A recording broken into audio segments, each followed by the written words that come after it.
There's something I'd like to address that was in the book, that his book, because he was a lot more, I should say, sarcastic against Christianity than he was here.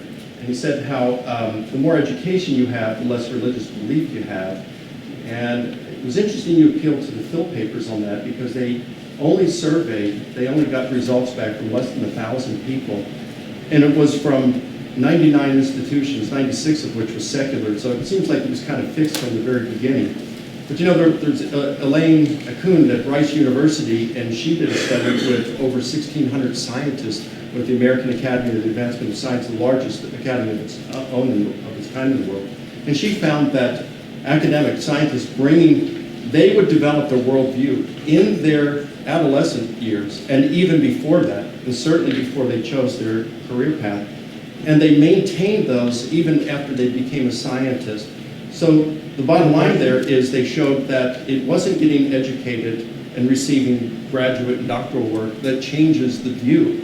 They didn't change the view because of their education. They had it before they even got an education.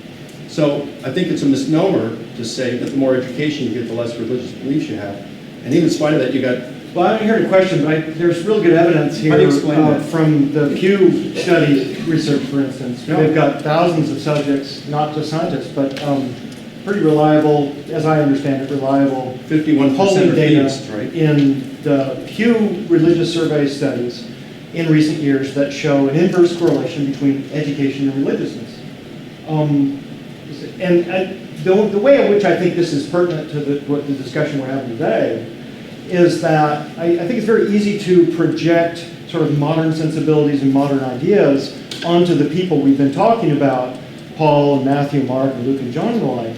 But the same point goes across time as well as it does across society. So in first century Palestine, what levels of education, Mike mentioned 10% literacy rate, what levels of knowledge and information about the way objects and phenomena work in the world would those folks have? And that lends itself to my general point about their receptivity and their responsiveness to supernatural ideas as explanations for phenomena that's otherwise mysterious to them. So I think we have good evidence that education and religiousness are inversely related, and that projects back into time and tells us something about the folks who are telling us these Matt, stories. you've got your chance at another 2-minute comment or question. No, I'm actually good. We can talk. Well, then we've got two people, Peter and Logan, who I think are going to take the Can I just say something in response Yeah, to that? that's fine. We're going to be getting the mics out anyhow. Didn't have much in it. So yeah, the Pew Research revealed that 51% of scientists and academics today, scholars, PhDs, believe that God exists and he acts in the world. Only 41% are atheists and agnostics.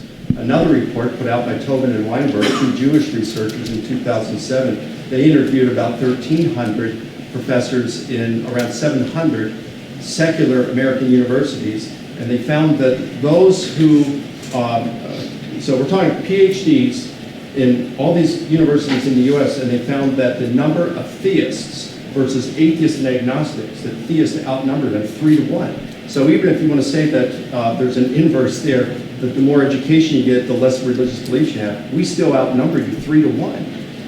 How do you like them apples? Well, I wasn't making a claim about numbers. I've got no doubt I'm outnumbered.